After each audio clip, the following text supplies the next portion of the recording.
Well, new information numbers out from the Bureau of Labor Statistics. The prices wholesalers pay rose 1% last month and 9.7% over the past year, and that is a record, near a record high. It means you'll be paying more. Consumers already face inflation spiking in a 4-decade high and a supply crisis keeping many store shelves empty. Yet House Speaker Nancy Pelosi appearing to downplay the strain on your pocketbook. Watch. The fact that people have jobs always contributes to increase in inflation, and that's a good thing. But inflation is not a good, we have to contain that. Wages are not keeping up with prices. That's right. When we passed the Competes Act last Friday, this was a giant step forward to address the supply chain shortages that we have, and therefore will decrease inflation. Joining us now is Fox News contributor Karl Rove, a former White House Deputy Chief of Staff. Hello, Karl. So is that going to work? No, it's not. First of all, when we have low unemployment, meaning a lot of people are working, that may push up wages, but it doesn't necessarily push up the prices of the goods and services we buy. You can't solve a problem unless you know what causes the problem. And the problem of inflation is being caused largely, substantially by this. Normally, the federal government spends roughly 20% of GDP every year. For 12 months, however, during COVID, between late 2020 and 2021, the government was spending 40% of the GDP, which means that it was putting out a lot of money that it was pumping into the system, all paid for by debt. $5.8 trillion in COVID relief was spent. That's a substantial chunk of money in a relatively short period of time. And what happened? Inflation is too much money chasing too few goods, and we had put $1.20 of income at a time when we had 93 cents worth of goods that it was chasing. That's what's caused inflation. It's not that because people are working and getting a good paycheck. It's because prices are rising because we're depreciating the currency and pumping a lot of money, easy money into the system, and as a result, too much money chasing too few goods. I don't know if the American Rescue Plan came up in that interview or not. I did not see it, but that was what the Democrats passed last March at $1.9 trillion. Right. But here's her quote, Karl. The fact that people have jobs always contributes to an increase in inflation.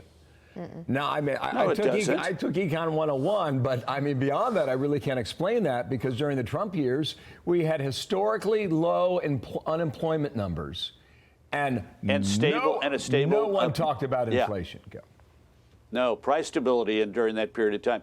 Look, she got a failing grade in Economics 101, but, she's in a bad place. She's responsible for all this spending. And remember, she wanted more. She wanted the Build Back Better plan, which was $1.7 trillion on the surface of it. But when you took out the gimmicks, the Committee for Responsible Federal Budget and the CBO both pointed out that it was $5 trillion. The difference between 1.7 and 5 trillion was essentially paid for with red ink, which would have, again, contributed to rising inflation. And this is a problem, and we're going to have the Federal Reserve and the federal government itself are going to have to do things in order to rein it in, starting with let's cut out the additional spending. Karl, do you think that this issue, in terms of what you laid out, we can follow it, right? But the Democrats are trying to find some sort of a shortcut way to try to not have voters blame them for their economic woes next November. Do you think the Republicans are sufficiently able at this point to be coherent enough and work as a group to drive the message that you were talking about? Well, I'm not certain, but I think they've got an easier message to pull together because people instinctively understand where inflation comes from, and that comes from depreciating the currency, making the currency worth less. Democrats have offered up a couple of ideas, but President Biden says, well, it's the concentration of companies, and he pointed to the meat industry, saying there are very few big meat-producing companies. You have a lot of people producing meat at their farms and ranches, but the producers, the processors who make it into the kinds of things that we see in the grocery store, they're a relatively small number of them.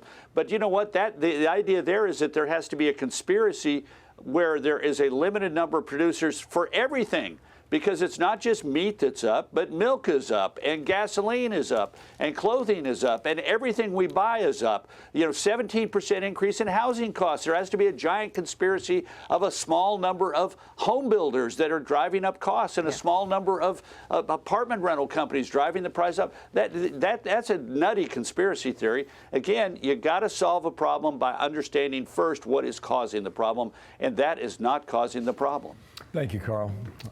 Good Washington Post piece today, too. That when you're appealing to emotions and trying to explain them, you're losing. All right, go ahead. That's the surprise board. It says something about the Super Bowl. It even did it in orange. Sorry, Bill. Go Bengals. Orange and black, I do year. believe. Nice color scheme. Thanks, Carl. Hi, everyone. I'm Brian Kilmeade. I want you to do me a favor. I want you to click to subscribe to the Fox News YouTube page. This is the only way that I know for sure that you're not going to miss any great commentary, any great news bites, any great interviews coming your way on Fox. You can get it all here on YouTube. So subscribe right now.